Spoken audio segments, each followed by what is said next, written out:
se retrouve aujourd'hui pour une nouvelle vidéo où nous allons jouer à 2 vérités, un mensonge. Les règles, c'est très simple, je vous raconte 3 anecdotes, 2 vraies et une fausse, et c'est à vous de deviner laquelle est la fausse. Dans cette vidéo, on va faire 3 manches, une manche avec les anecdotes du collège et l'autre avec les anecdotes du lycée, et je donnerai bien évidemment les réponses de chaque manche à la fin de la vidéo. Avant de commencer la vidéo, n'hésitez pas à vous abonner si ce n'est pas encore fait pour voir plus de contenu de ce type. Bon allez, j'arrête mon blabla et c'est parti.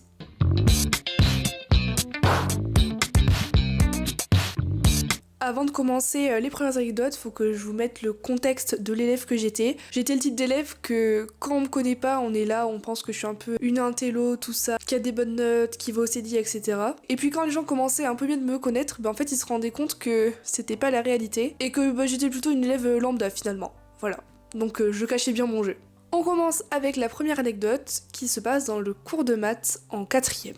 Alors il faut savoir un truc, c'est que j'ai toujours été extrêmement nulle dans les matières scientifiques. Donc là, c'est les maths, mais il y a aussi la physique, dont on parlera plus tard. Donc j'arrive dans la salle de classe et j'étais assise au premier rang à côté de ma copine et aujourd'hui on reprenait une leçon. Dans cette leçon de maths, le prof disait qu'il y avait un piège dont il ne fallait pas tomber dedans parce que sinon ça faisait tout simplement foirer tous les calculs. Alors il nous donne l'exercice à faire et après on corrige. Moi, toute motivée, pensant que j'avais compris, qu'est-ce que je fais ?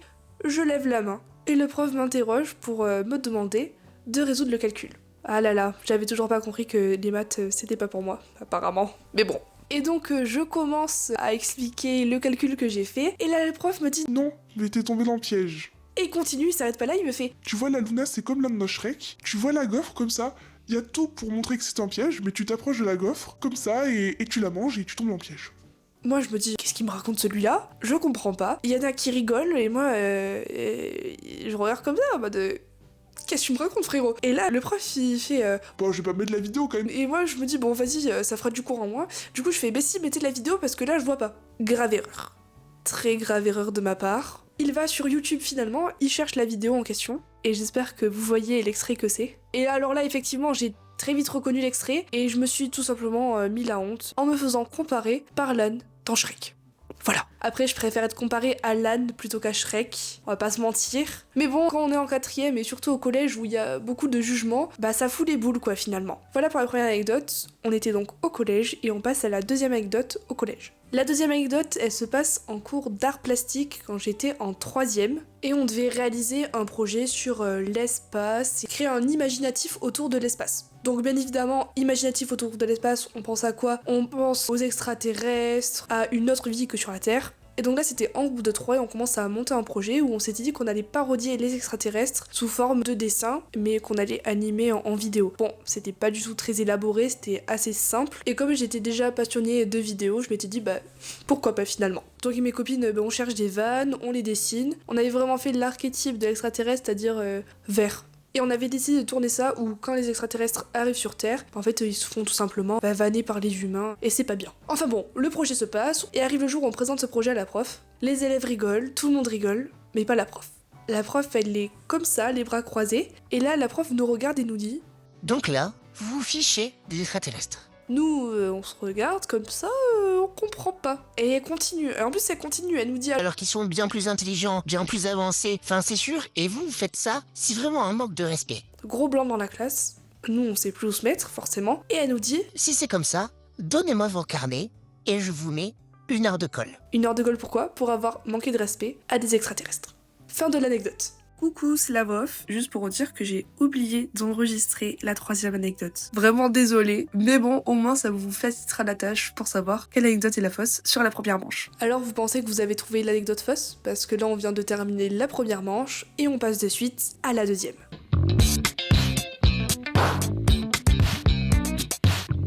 Pour les 2 prochaines manches, ça va se jouer au lycée parce que on est plus grand, c'est plus intéressant et c'est aussi plus récent. Donc il y a plus d'anecdotes qui sont fraîches là-dedans. On commence la deuxième manche et c'est fort avec la première anecdote. J'étais en seconde en cours d'anglais et dans la classe il y avait une armoire où on rangeait les manuels sauf que l'armoire était cassée donc en fait il manquait 2 étagères donc en fait on pouvait facilement mettre 1 ou 2 personnes accroupies. Et les 2 garçons de ma classe ont eu la bonne idée de faire un pari avec un gage pour celui qui perd bien évidemment. Le gage c'était de se mettre dans l'armoire et de faire une entrée dans la classe en plein milieu du cours finalement histoire de faire peur aux profs. Ouais c'est un peu ridicule, je suis d'accord avec vous mais bon attendez la suite. Et donc donc forcément il y a un des deux garçons qui a perdu, on va dire qu'il s'appelle Aaron. Et donc Aaron, pendant la pause de la récréation, il va se cacher dans l'armoire pour attendre le prochain cours, donc le cours d'anglais, qui était juste après. À ce moment-là, la classe elle était pas au courant, à part son ami et quelques autres garçons du groupe de potes. Et il attend dans l'armoire du coup que ça sonne et que tout le monde rentre dans la classe. Sauf que ce jour-là, personne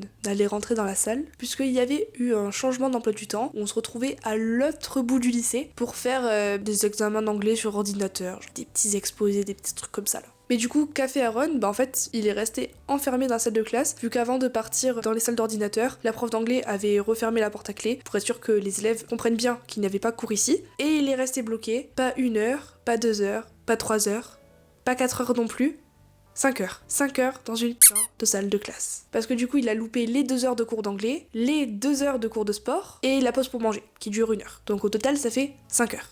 Du coup, ce jour-là, Aaron, il a payé plus que cher son pari. Toute la classe était morte de rire parce que du coup, on a appris ça et voilà. Et le pire, c'est quoi ? C'est que quand on demandait à ses potes, il est où Aaron ? Il disait ouais, il est repassé chez lui, il se sentait pas bien. Je sais pas quoi dire. Change d'amis, Aaron, change d'amis. Vraiment, c'est la cerise sur le gâteau. Et du coup, Aaron a pu sortir de la salle à 15h30, quand nous sommes revenus de sport pour aller en cours de français sur la fin de journée. Bon, voilà pour la première anecdote de la manche 2, et maintenant on passe à la deuxième anecdote. Pour la deuxième anecdote de la manche 2, on revient sur les matières scientifiques, qui étaient vraiment mon trauma du lycée. Enfin bon, passons, nous sommes en cours de physique-chimie en seconde, et comme d'habitude, je me rate complètement sur les contrôles. Alors ça, je me dis que, ok, j'ai l'habitude, etc., mais j'avais une prof un peu à l'ancienne qui aimait bien dire les notes à voix haute. Vraiment, arrêtez ça de suite, parce que les élèves, on est comme ça, en fait. On est comme ça. Bon, du coup, j'étais assise tranquillement, la prof distribue les contrôles. Je savais que j'avais une note de merde. J'avais pas vu ma note, mais fallait s'en douter, quoi. Parce que j'étais à 3-4 de moyenne en physique-chimie. Yes! La prof distribue les contrôles, etc. Tout le monde est content, plus ou moins. Des 12, des 10, des 14. Un petit 8 par-ci, un petit 9 par-là. Et là, elle s'arrête devant ma table et elle regarde le contrôle, elle a une tête comme si elle n'avait jamais vu ça de sa carrière, hein, clairement, je vous le dis. Et pourtant, elle avait quelques dizaines d'années derrière elle, quoi, tu vois. Et là, elle me dit... Luna, tu as eu 2. Et elle continue, elle s'arrête pas là. Non, mais là, ça va pas du tout, faut vraiment progresser. Devant toute la classe, comme ça. Du coup, vous pensez bien, c'était la pire note de la classe, bien évidemment. Et il faut savoir que, surtout à l'époque, j'étais une grande sensible. Et les larmes, elles commencent à monter. Je me dis, non, Luna, pleure pas, Luna, pleure pas. Mauvais plan dans la classe, comme ça, devant tout le monde, pleure pas, en fait. Je commence à pleurer. Et sauf que la prof, elle continue, ça dure pas longtemps, je vous jure, ça dure vraiment pas longtemps, dans ma tête, ça dure une éternité. Et là, je fais, excuse-moi, madame, est-ce que je peux sortir ? Je me lève, je me mets juste à côté de la porte de la classe, dans le couloir, du coup, accroupie comme ça, les genoux recroquevillés comme ça, et je pleure. Bon, après, je reste pas longtemps seule dans le couloir, voilà, parce que la prof, elle vient, forcément, et elle me dit... Oui, il faut pas pleurer, jusque... Enfin, en gros, je suis une merde en physique, quoi. Et bien, je peux vous dire que l'année d'après, j'étais contente de plus avoir physique-chimie. Parce que c'était rude, hein. La physique en seconde, ça envoie du lourd, quoi. Selon moi. Et donc, cette anecdote se conclut comme ça. Merci à tous. On passe maintenant à la troisième anecdote de la deuxième manche, qui est la dernière anecdote de cette deuxième manche, avant de continuer du coup sur la troisième manche. Bref, vous avez compris, on y va. Donc là, toujours en seconde, ouais, j'essaye de faire par ordre chronologique. J'étais en cours de SNT, donc en fait il y avait les 3 murs du coup comme ça, et il y avait un mur, c'était que des vitres, qui donnaient sur la cour parce qu'on était au rez-de-chaussée. Donc on était en cours, il faisait beau, grand soleil, du coup les rideaux étaient ouverts, on avait vu sur toute la cour, c'était génial. Dans le lycée, du coup, il y a des terminales forcément, et il y avait un terminal qu'on va appeler Clotaire. Ouais, j'ai pas d'inspi. Et il avait quelques tatouages sur le corps qu'il aimait bien montrer, parce que, voilà. Il faut noter que Clotaire allait à la salle, donc il était musclé finalement. Et quelle ne fut pas la surprise de la classe quand Clotaire s'est mis en calbar dans la cour. Donc c'est désapé pour montrer ses tatouages. Il me semble que c'était une fille de mon lycée, ou un pote à lui, je sais plus. Mais il s'est mis en calbar quoi, dans la cour, comme ça. Mais bon. Et du coup, dans le cours, la prof voit qu'on n'est plus tellement concentré sur le tableau finalement, et elle le voit, et elle dit rien. Voilà, clairement, elle en avait rien à faire. Juste, elle a fermé les rideaux. Merci Clotaire. C'est fini pour les anecdotes de la manche 2. Maintenant, on passe à la manche 3. La manche 3. Et c'est parti.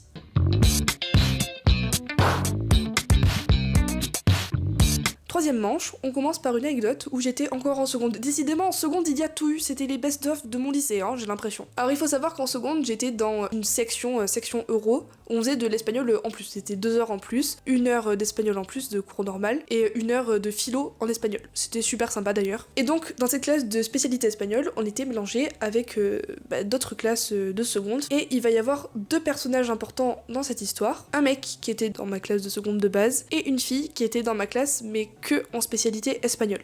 La fille, on va l'appeler Naya, et le mec, on va l'appeler Axel. De base, Axel et Naya, ils étaient en couple, et en fait, Naya, elle était tout le temps, mais qu'avec Axel, alors que lui, il avait ses potes. Vous voyez le problème arriver, en fait, le problème, c'est que quand Axel et Naya se sont quittés, Naya, elle s'est un peu retrouvée toute seule. Du coup, moi, j'ai été parler à Naya, je lui ai dit « Hé, Mago, ça te dit qu'on aille manger au self ensemble ?» On a été manger ensemble, et on est devenues super copines. Vraiment, ça a été l'une de mes meilleures copines pendant mes années lycée. Cœur sur toi, ma Naya. Elle s'appelle pas Naya, mais elle se reconnaîtra. Et quelle était ma relation avec Axel? Eh bien on s'aimait pas. On était tout le temps là en train de mal se regarder, de se lancer des petits pics comme ça tout le temps. En plus lui il était fort en physique, donc il avait de quoi me vanner en fait. Et donc quand Axel a vu que j'étais devenue super copine avec son ex, ça a pas amélioré notre relation entre lui et moi. Et donc on revient à ce fameux cours de spé espagnol, philo espagnol pour le coup c'était cette heure-là, où lui et son pote étaient derrière nous et moi j'étais à côté du coup de Naya. Alors il me semble que c'était pas longtemps après les vacances de Noël, et cette histoire de chamaillerie ça durait depuis septembre. Donc ça commençait à monter bien crescendo quoi. La fin du cours sonne, tout le monde se lève, etc. Axel passe à côté de moi et de Naya parce que on allait sortir aussi, mais je crois qu'il se prend mon sac ou une connerie comme ça, il trébuche un peu, et il pensait qu'il avait fait exprès, ce qu'il aurait pu penser, effectivement. Enfin bref, et du coup, il me pousse. Et sauf que moi je tombe sur Naya, et là mais dans ma tête c'est scandale, je me dis non là c'est plus possible, Axel aux oubliettes. Et donc ni une ni deux, je me lève, je prends un élan vers Axel. Mais vraiment magique ce moment, magique, il y avait la prof devant nous, il y avait la prof à son bureau, elle regardait les élèves sortir. Je fais « Hé Axel !» comme dans les films, vous le voyez venir? Comme dans les films. Je lève ma main, et je lui en colle une, mais à ne pas reproduire, mais devant la prof en plus. Et je lève la main et dans son visage. Il avait la trace de ma main, vraiment ici, il avait l'œil qui pleurait, il était tout rouge, et il en revenait pas quoi, il était en mode de... Alors je vous promets, je suis pas violente, c'est la première et la dernière fois que ça arrivait. Et la prof à côté elle comprend pas et elle rigole, parce qu'en vrai c'était rien de grave, tu vois, ça faisait un moment qu'on se chamaillait, etc. Voilà, enfin c'est des gamineries, tu vois, à côté d'une baston, c'est rien. Il parle pas au début, gros blanc, Naya derrière elle en revient pas, et il commence à faire « Mais vous avez vu madame, vous avez vu ?» Et elle fait « Bon, oui Axel, bon, allez, je vais prendre ma pause. » Un truc, une connerie comme ça, mais super drôle. Et donc ça s'est terminé comme ça, et depuis il ne m'a plus embêté, et moi non plus, voilà, on s'est juste ignoré jusqu'à la fin de l'année, parce que l'année d'après, il est parti du lycée pour prendre une spécialisation dans un autre lycée qu'il n'y avait pas dans le nôtre. Et on s'est recroisés, en fait, on était contents de se voir en mode « Ah, ça va depuis le temps, etc. » Et finalement, de cette anecdote, on en a rigolé, et tout est bien qui finit bien. Voilà pour la première anecdote, et maintenant on va passer à la deuxième. La deuxième anecdote, elle se passe quand j'étais en première, et c'était avec une copine à moi, en février, aux alentours du 14 février, ça a son importance. Et dans notre lycée, le 14 février et ces jours aux alentours, c'était la journée où il y avait du coup le carnaval, donc c'était un peu jour de fête au lycée. Et au carnaval du lycée, en général, il y avait les concours de talent, et à la fin, il y avait un concert où les gens, ils dansaient, etc. C'était assez sympa. Et un jour avant le carnaval, j'étais avec ma copine qu'on va appeler Inès, et Inès, elle avait un énorme crush. Mais quand je vous dis énorme, c'est que ça faisait presque 1 an et que ça avait commencé quand on était en seconde, pour vous dire. Et donc moi je lui dis mais Inès là c'est pas possible, ça fait 1 an que tu crushes sur le même mec, tu lui dis rien, tente ta chance en fait. Et elle me dit ouais mais j'ose pas aller le voir et puis j'ai pas envie d'aller le voir, c'est hyper bateau etc. Je faisais oui si tu veux moi je dis vais, elle fait non je veux pas qu'une copine y aille, c'est encore plus gênant. Et du coup je lui dis ok tu veux faire quoi? Et là elle me dit je sais pas, genre que ce soit anonyme. Anonyme, comment ça anonyme? Genre tu veux lui déclarer ta flamme mais tu ne veux pas qu'il sache que ce soit toi. Donc moi je comprends pas, surtout que je suis une personne de très extravertie, donc ça ferait belle lurette que j'aurais été le voir, le coco finalement. Et là j'ai une idée qui pond dans ma tête, et du coup je lui expose mon idée, et l'idée c'est la suivante. Le lendemain c'était le carnaval, donc il y avait le concert avec tout le monde qui dansait, donc on allait annoncer à ce mec que s'il était intéressé pour découvrir qui était sa prétendante finalement, de venir à telle heure à cet endroit du lycée. Alors je sais pas si ça fait rêver ou si ça fait très peur, à vous de me dire en commentaire, mais bon... Mais du coup là se pose une problématique, mais comment on va lui annoncer ça au mec? Parce que qui fait ça quoi? Et là, une autre idée me vient, c'est d'aller dans le bureau d'accueil et de faire l'annonce au micro. Là, tu peux être sûr que le message passe bien, que tout le lycée entend avec tous les haut-parleurs. Bon, on avait quand même fait attention qu'à ce moment-là, il soit dans le lycée, parce que sinon, ça sert à rien. Et donc, entre 15h30 et 16h30, là où on avait 1 heure de trou dans l'emploi du temps, on va dans ce fameux bureau, on allume l'interphone et on fait l'annonce. Bon, je vous laisse deviner qui a fait l'annonce. C'est évidemment pas Inès. Et à partir de là, elle était toute stressée, c'est normal, elle attendait de voir si l'amour de sa vie allait venir au rendez-vous qu'on lui avait demandé, et qui était à 15h30, là où commençait le concert, devant le foyer. Le foyer était dans la cour, du coup c'était juste à côté du concert, donc ça va, il a pas besoin de trop marcher quoi. Et finalement, Inès l'attendait, il est venu, et il lui a dit qu'il avait déjà une copine. Bon, au moins, elle allait mettre fin à son crush, quoi, ça a servi à quelque chose.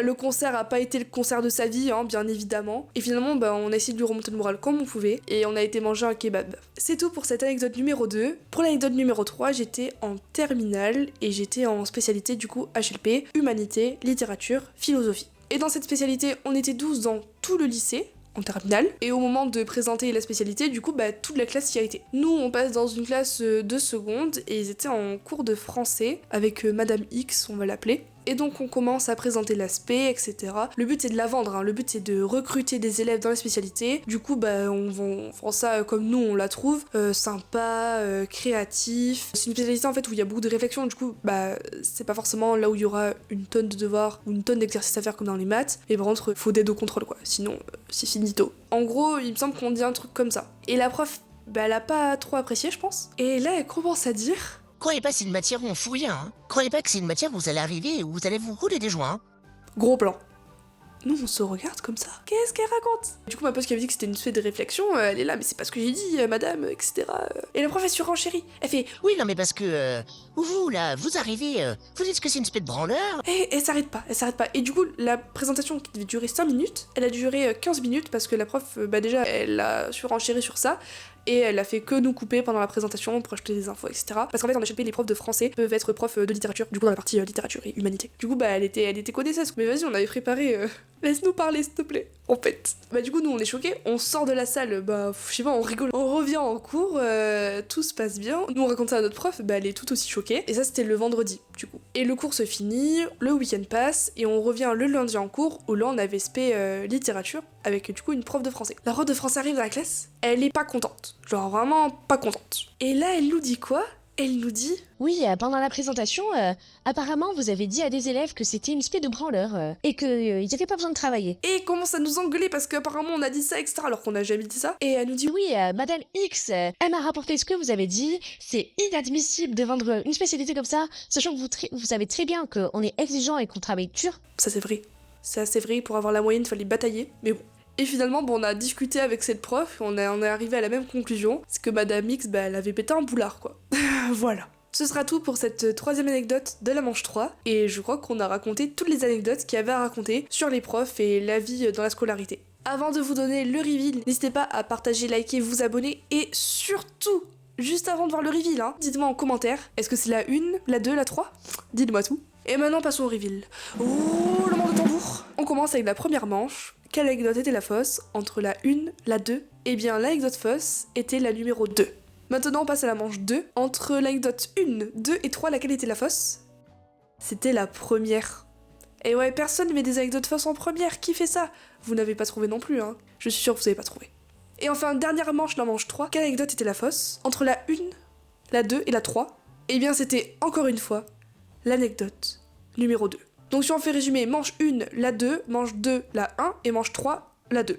Ah, ça commence à être compliqué, ça c'est comme les cours de maths. En tout cas, j'espère que cette vidéo vous aura plu. Encore une fois, n'hésitez pas à vous abonner si vous voulez voir plus de contenu de ce genre. Et n'hésitez pas à me dire encore une fois en commentaire ce que vous avez pensé de cette vidéo. Et lâchez le petit like, c'est super important. C'était Luna Studio, à très bientôt.